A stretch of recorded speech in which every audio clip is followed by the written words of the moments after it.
សូមស្វាគមន៍ចំពោះការទស្សនា Channel Knowledge for You តើលោកអ្នកពិតជាអាចឆ្លើយសំណួរឲ្យត្រឹមត្រូវទាំងអស់បានដែរឬទេតើអ្នកណាជាអ្នកបង្កើតអំពូលភ្លើងមុនគេ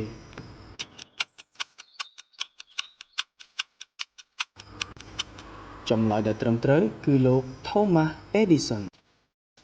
តើនរណាជាអ្នករកឃើញផែនដីមានរាងមូលមុនគេ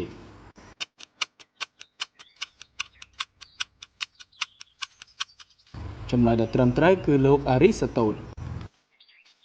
តើអាកាសយាននៅព្រុកណាដែលបានឈានជើងជាន់ឋានព្រះច័ន្ទមុនគេ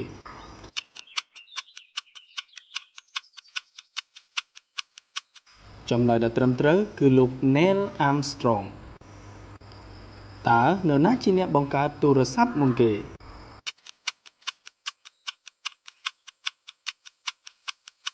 ចម្លើយដែលត្រឹមត្រូវគឺលោក Alexander Graham Bell តើលោក Nikola Tesla បានរកឃើញរបបកំហើញអ្វី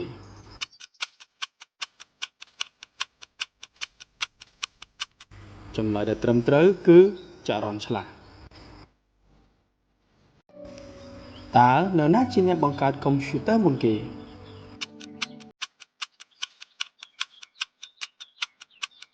ចម្លើយដែលត្រឹមត្រូវគឺលោក Charles Babbage តើអ្នកណាជាអ្នកបង្កើតយន្តហោះដែលហោះបានដោយជោគជ័យមុនគេ